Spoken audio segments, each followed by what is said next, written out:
Hey, this is Heidi Dawson. If you love all things health and wellness and style of any kind, hang out here with me each week. I'm obsessed with never-ending improvement, and it's all in an effort to help each one of us live a wildly successful lifestyle. Subscribe today so you don't miss a thing. Hi, guys. Welcome to episode 348 of the Wildly Successful Lifestyle Podcast. Hey to all my old friends out there, and welcome to my new ones. Thanks for being here and listening and sharing the episodes if you love them. You guys are simply the best.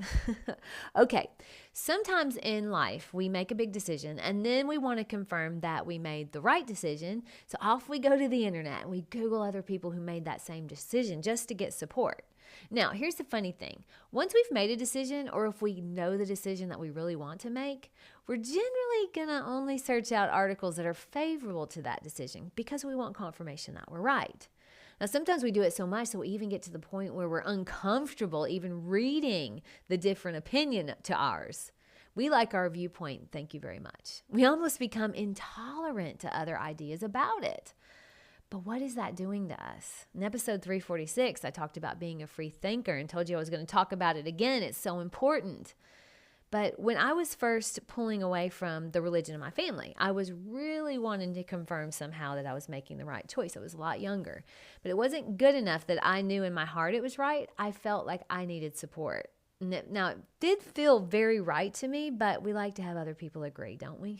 Of course we do. It feels good to have other people agree with us. So I started reading other people's experiences, and I got on websites that supported leaving, and for a few days I did this. But what I realized is this. The more I read and focused on that whole idea, the worse I felt. Sure, other people agreed it was awful and their experience was awful, and my friends that I would talk to agreed that it was awful. And there was no end to the support I could find of why, of course, I should feel miserable because I got in a rotten deal. But in the back of my mind, my guidance system just kept saying, be careful. My gut kept tugging me away from focusing on other people's stories and other people's opinions. My inner guidance system kept telling me that I was on the right path and to follow my heart, but getting everyone else's input, that was hurting me. See, I was on a journey to feel good, but I kept putting a stick in my own bicycle tire every time I read someone else's miserable story, just like mine. It wasn't making me feel better. It was making me bitter. It was making me feel like a victim. It was causing me to push myself even further away from my family that was still in the religion, and I don't want that. The internet is full of people that will agree with you or vehemently disagree with you. Whichever one you want, you can find it. We all know it's true. Perfect example of that was during COVID with the vaccines.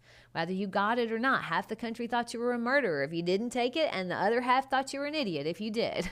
And the more you looked at the more information, at all of the stuff, they would send you more just like what you were reading about. That algorithm wasn't designed to give you just any information about the vaccine. It gave you exactly what you wanted to see, which was not the objective other side of the story information. It was the kind that affirms what you already think. So now you're not becoming more open, you're becoming more closed-minded. That's how it is with everything these days if you just read on the internet. Think about it. If you voted for the president of the United States and you read all the articles that show him in a good light, you'll get more of that and you'll keep liking him. But if you dislike him and that's what you read about, then you'll get more of that and you'll dislike him even more, to the point where you can't even stand to look at him. Think about our last three presidents, Biden, Trump, and Obama. If you voted for and loved one of them, you probably kept on loving them because that's what you were getting shown. But if you hated them, you definitely kept on hating them because that's all you saw. It really is kind of scary how one-sided we've become and how entrenched in our ideas we can become if we aren't careful. But just like me with the religion that I left, I wasn't looking for people who had good experiences with that. I wanted to hear the people that had my experience so I didn't feel so alone. But the problem with that is now you're not going to be open to see the good anymore about that because that's not what you're looking for. And slowly you start becoming close to even the thought of anything being good about that thing, whether it be a president, a vaccine, or a religion.